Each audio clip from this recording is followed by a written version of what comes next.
প্রথমেই সবাইকে জানাই বিলেটেড শুভ রথযাত্রা। রথের দিন বাবা একটু তাড়াতাড়ি অফিস থেকে চলে আসাতে আমরা তিনজন মিলে বেরিয়ে পড়েছিলাম বাড়িরই কাছাকাছি বারুইপুরের রাসমাঠের রথের মেলা দেখতে। আমরা রথের সামনে থেকে রথ ছুঁইতে পারিনি, পিছন দিয়ে যাচ্ছি, পিছন দিয়ে রথ ছুঁইতে যাচ্ছি।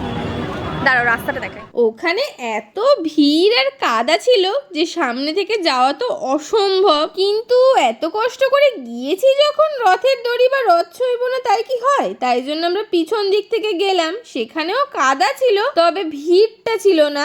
যাই হোক, এবার টুকটাক কেনাকাটি করার পালা। ওখানে প্রচুর দোকান বসেছিল, কিন্তু এত কাদা একটু যে দাঁড়িয়ে দেখবো তার জন্য নেই। যদিও রথের মেলা মানে কাদা তো হবেই, এটা তো স্বাভাবিক। দেন আমরা একটু আইসক্রিম খেলাম, যেহেতু দিনটা শুক্রবার ছিল, বাইরে তো আমরা কিছুই খেতে পারবো না। এরপর বাড়ির জন্য একটা টুল কিনে আমরা চলেই আসছিলাম, তখনই ভগবানের দর্শন পেলাম। ওই যে বলে না, ভাগ্যে থাকলে ঠিক হবে। প্রথমে তো সামনে থেকে দেখতে পারিনি, কিন্তু শেষে ঠিক দর্শন পেলাম। এরপর যেটা মোস্ট ইম্পর্টেন্ট জিনিস, বাদাম, খই, জিলিপি এইসব কিনে নিয়ে বাড়ি যাওয়া। তো আজ বিকেলটা তো আমার খুব মজা করতে করতে কাটলো। সবাই সুস্থ থেকো, সাবধানে থেকো। Thank for watching.